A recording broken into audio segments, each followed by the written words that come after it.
My name is Scott Tyner. I'm the superintendent at Edgewood ISD up in East Texas. Hired Jeremy and Brandy in 2018 at Tenahall. Hired Greg and Carrie in 2013 at Tenahall. And I'm mad at Greg. Everything I was going to say, he said. Thank you. We've got a rule in our group, and coaching staffs everywhere have field house rules, and ours is and always has been is rule number one, you never ever pass up an opportunity to bust on your colleagues when you get a chance. And I'm pretty sure Greg did that on purpose to me because he knows I like to talk.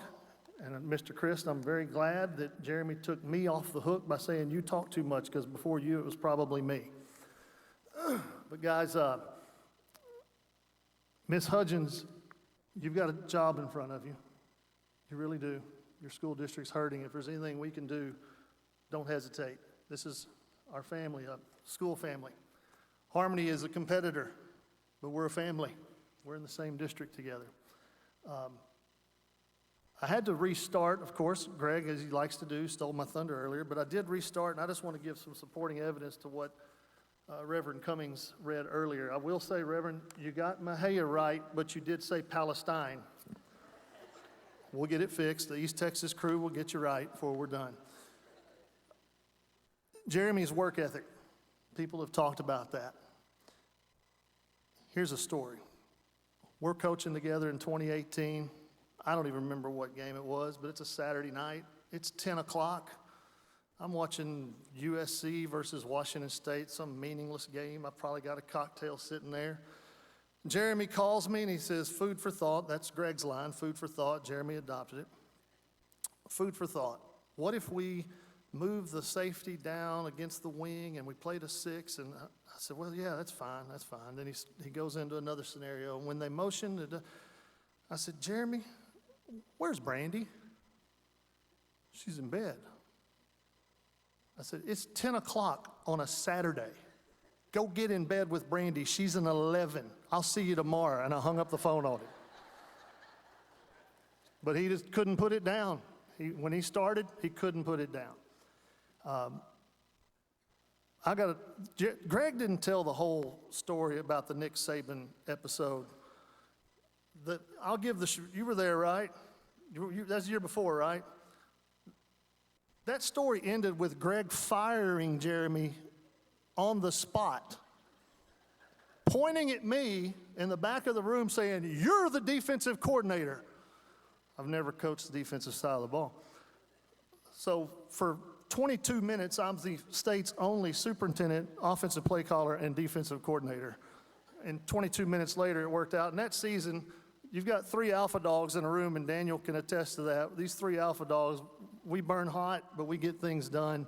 And at the end of it, our kids are rewarded with a great performance. So yeah, he did fire his own brother right in front of everyone.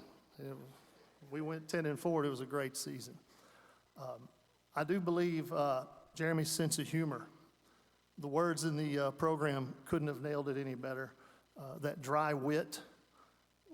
We have our little friend group. We have a group text group, and we all think that we're, really smart football sports bettors. And on a Sunday morning, Jeremy would text me and he'd say, who do you like today? And it'd be on the group. Of course, I'm super smart. I'm a genius. I'd list out my 3 or 4 teams, Bears, Chargers, Packers, whoever. Well, immediately after I'd submit that text to the group, Greg, if you know him, it doesn't matter if it was 9 o'clock or 11:15, now you're going to get 100 texts from Greg explaining to you how stupid you are and why your picks aren't any good and you don't know anything and you're dumb and there's no way. It's just one after the other. And if you've got your phone on, it's Jeremy's just silent. Again, that quiet wit. He's conjuring one up. 3 o'clock after that round of games is over, you know what's coming, don't you? He would text us, won $400 today. I just went opposite of Tyner. So you get it from both ends. But that's who the 2 men are. It's been my privilege to and I'll just say this with all due respect to Ms. Hudgens, who's here, I am perhaps, maybe, the greatest superintendent in the history of the state of Texas.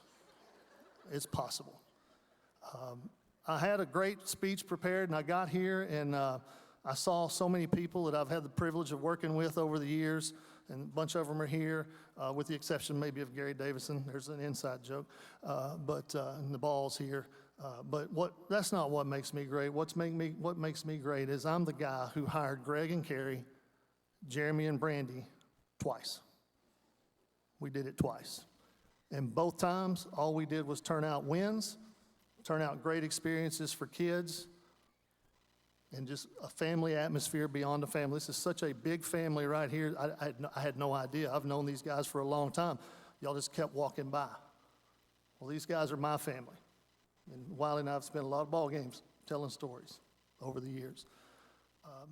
Having to start over, and I'll wrap it up, having to start this thing over speech-wise, I feel like I've got to go back and do what I'm comfortable doing and what I've been best at doing over my career. That's talking to guys like you. My two oldest boys, played for Jeremy at Tenaha, had a great experience, great team. All three of my boys have played for Greg.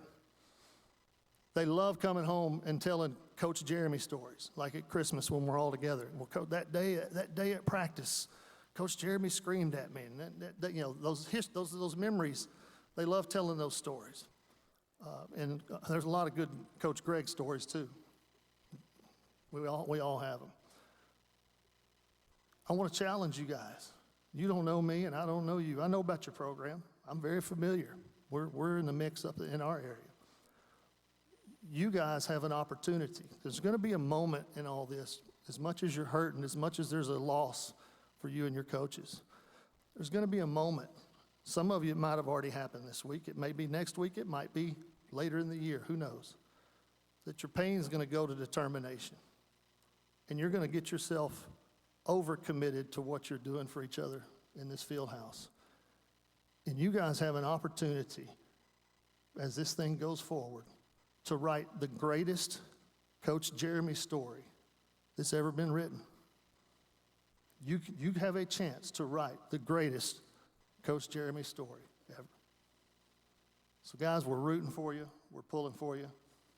And you guys are going to be great. I know you are. You three guys, you've got my number. You've got people in East Bernard. You've got people in Melissa. You've got people in South Tillow. You've got people in Tenaha, Martins Mill, Cayuga, you name it, Edgewood. Don't hesitate. And I'm going to wrap it up with this, Jake. I've seen a lot of people talk about how sweet the boys are. I just need everybody in here to know that when I knew Jake, he wasn't this sweet. He's grown up nicely. Good job, Jake. But guys, these are two amazing people. They cannot be replaced.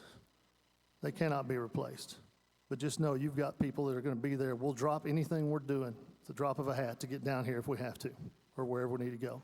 Thank you, guys.